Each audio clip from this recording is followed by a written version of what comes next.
Terima kasih, Dr.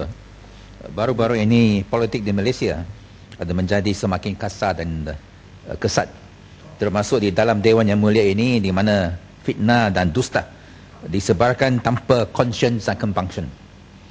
Dalam mesyuarat parlimen ini dan yang lepas, dusta dan fitnah yang paling keji yang tidak bertanggungjawab telah dilontarkan terhadap saya, menuduh saya sebagai pencetus peristiwa 13 Mei tahun pada 1969.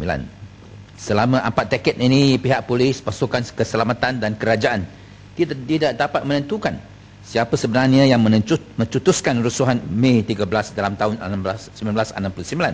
Tetapi tiba-tiba sahaja ada orang tahu siapa yang mencetuskan rusuhan 13 Mei. Dan saya telah didusta di Dewan ini sebagai orang yang mencetuskan 13 Mei, menerusi slogan-slogan paling resis di jalan-jalan di Kuala Lumpur pada 11, 12 dan 13 hari bulan Mei 1969. Hasilnya semua dusta dan kepalsuan bahawa saya telah mencetuskan rusuhan 13 Mei khasnya di jalan-jalan di Kuala Lumpur pada 11, 12 dan 13 hari bulan Mei 1969 telah disiarkan secara keleluasa di blok-blok kumpulan sahabat rupa UMNO. Pada hakikatnya, saya tidak berada di Kuala Lumpur pada 11, 12 dan 13 Mei 1969. Saya masa itu bertanding di Bandar Melaka dan berada di pusat pengkiraan undi di Melaka sehingga awal pagi 11 hari bulan Mei 1969 kerana menunggu keputusan. Hanyalah kembali kepada keluarga saya di PJ pada 11 hari bulan Mei. Pada hari Isnin seterusnya, iaitu 12 hari bulan Mei, saya pulang ke Bandar Melaka untuk mengucap terima kasih kepada para pengundi di perarakan, berterima kasih kepada pengundi-pengundi pada petang dan menghadiri satu rapat umum. Berterima kasih kepada pengundi pada malam. Kedua-dua acara ini telah berlangsung secara aman dan saya mungkin merupakan satu-satunya wakil rakyat dalam tahun 1969 yang sempat menadakan perarakan dan rapat umum. Berterima kasih kepada pengundi-pengundi selepas pilihan raya kerana saya telah menempat tiket untuk terbang ke Sabah pada awal pagi hari Selasa 13 hari bulan Mei untuk membantu dalam kempen pilihan raya calon-calon bebas di situ. Kerana pada masa itu hari pengundi Sabah dan Sarawak adalah diadakan seminggu selepas keputusan pilihan raya diumumkan di Semenanjung. Semasa saya berucap di rapat umum di Kota Kinabalu pada malam 13 Mei, barulah saya terima berita bahawa huru-hara 13 Mei telah berlaku di Kuala Lumpur. Menuduh saya sebagai menghasut mencetus rusuhan 13 Mei, menerusi ungkapan-ungkapan perkauman dan kesat di jalan-jalan di Kuala Lumpur pada 11, 12 dan 13 Mei adalah fitnah dan dusta belaka yang paling tidak bertanggungjawab dan keji sekali.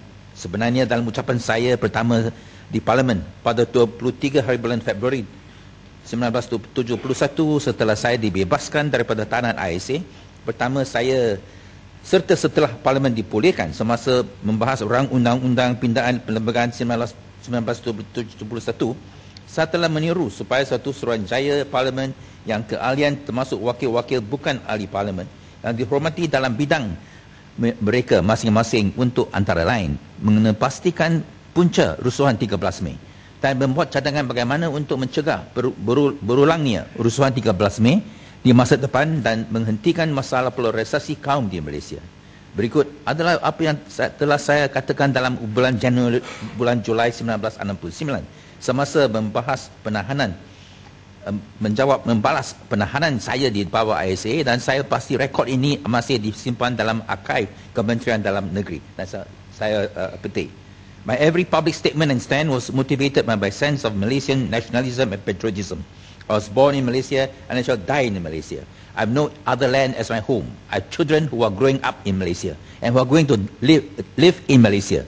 I felt it is my duty to do my part to build a multiracial and harmonious Malaysia, for without such a society, all Malaysians will suffer. I believe that the policy followed by the Alliance is not producing or generating a sense of Malaysian consciousness and identity, transcending all racial, language and cultural differences. I believe that only formula to build a Malaysian nation is to give every Malaysian, regardless of his race, language or culture, a stake in the political, economic, social and cultural development of the country, where no group feels that it is being discriminated against on racial, cultural, language or religious grounds. It is this philosophy which guided my public actions and utterances. Ini merupakan kenyataan saya sayang, love, setia, komitmen, nasionalisme, patriotisme saya semasa saya masih berusia 28 tahun. Saya bangga berkata bahawa saya berpegang teguh kepada kenyataan ini sampai sekarang. Anak-anak saya semuanya berada di Malaysia, menyumbang kepada pembangunan sebuah Malaysia yang moden, progresif, berdaya sains, demokratik dan adil. Pilihan raya umum yang seterusnya akan merupakan satu ujian yang terbesar buat Malaysia. Menguji semasa kita berdaya menjadi sebuah negara demokratik yang biasa, di mana semua rakyat Malaysia menikmati hak dan kuasa untuk melaksanakan peralihan kuasa dan kerajaan menerusi peti undi. Saya menjemput Yang Amat Berhormat Perdana Menteri serta semua pemimpin Barisan Nasional supaya menyertai usaha Pakatan Rakyat untuk membuktikan bahawa kita semuanya nasionalis dan patriot Malaysia yang berupaya bekerjasama dengan menubuhkan sebuah Suruhanjaya bersama untuk memastikan bahawa PRU ke-13 ini akan merupakan pilihan raya yang paling bersih, bebas dan adil di sejarah Malaysia ini, sementara membuktikan kepada masyarakat sedunia serta diri kita sendiri bahawa kita telah muncul sebagai sebuah negara demokratik yang biasa. Tuan betul, baru-baru ini Yang Amat Berhormat Perdana Menteri adalah meminta mohon maaf oleh kerana kesilapan Barisan Nasional di masa lampau. Tetapi sampai sekarang kita tak tahulah apa kesilapan yang beliau meminta maaf. Dan tak boleh dipertikaikan bahawa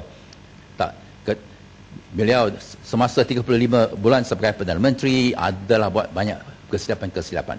Antaranya ialah bahawa kegagalan untuk memulihkan keyakinan orang ramai terhadap berkesanan, kebebasan dan profesionalisme institusi utama negara, sama ada pihak kehakiman, polis, Kamar Peguam Negara, Suruhanjaya Pencegahan Rasuah Malaysia, Suruhanjaya Pilihan Raya dan sebagainya. Dan keinginan Yang Amat Berhormat Perdana Menteri untuk menubuhkan satu judicial tribunal untuk menyiasat dakwaan serius yang dibuat oleh bekas pegawai polis peringkat tertinggi, termasuk bekas pengarah CCID Datuk Ramli Yusof, bekas pengarah CID Kuala Lumpur Datuk Mak Zain, mengenai salah guna kuasa, subversion of the rule of law, perversion of the cause of justice, semua tuduhan-tuduhan yang sangat serius yang ditujukan kepada Peguam Negara Tan Sri Gani Patil dan bekas Ketua Polis Negara Tan Sri Musa Hassan, sampai kepada pemalsuan, fabrication of evidence dalam insiden mata lebam Datuk Sri Anwar Ibrahim, perbicaraan Datuk Sri Anwar dalam tahun 1998, usaha menyelamatkan Tajuddin Ramli dari emas, serta maklumat terkini mengenai kes 5 tahun yang ganjil yang kononnya melibatkan pegawai-pegawai paling berkuasa di negara ini, Peguam Negara serta seorang ketua penjenayah. Berkaitan juga Timbalan Menteri masa itu, Timbalan Menteri Dalam Negeri Datuk Johari Bahru telah membangkitkan pelbagai persoalan mengenai komitmen Yang Amat Berhormat Perdana Menteri terhadap kedaulatan undang-undang. Ya. Dan adakah Yang Amat Perdana Menteri akan terus mengelakkan dari mengambil satu pendirian? Sungguh pun dakwaan-dakwaan ini amat serius dan mendakwakan bahawa pegawai undang-undang dan polis tertinggi, the Chief Legal and Police Officers of the land, iaitu Peguam Negara dan Ketua Polis Negara masa itu, merupakan penjenayah. The Chief Legal Officers of the land, the Chief Police Officers of the land were criminals in this country, were themselves criminals. Merupakan penjenayah hanya baru-baru ini, dan Peguam Negara yang sama masih berada di jawatannya. Dan saya harap bahawa Perdana Menteri akan datang untuk menjawab tuduhan yang begitu serius yang memberi kesan yang tidak baik untuk imej negara ini. Dan ini mustahak kalau kita mahu mengelakkan daripada kesilapan yang lampau, kita perlulah memulakan dengan bab yang baru. Sekian, terima kasih.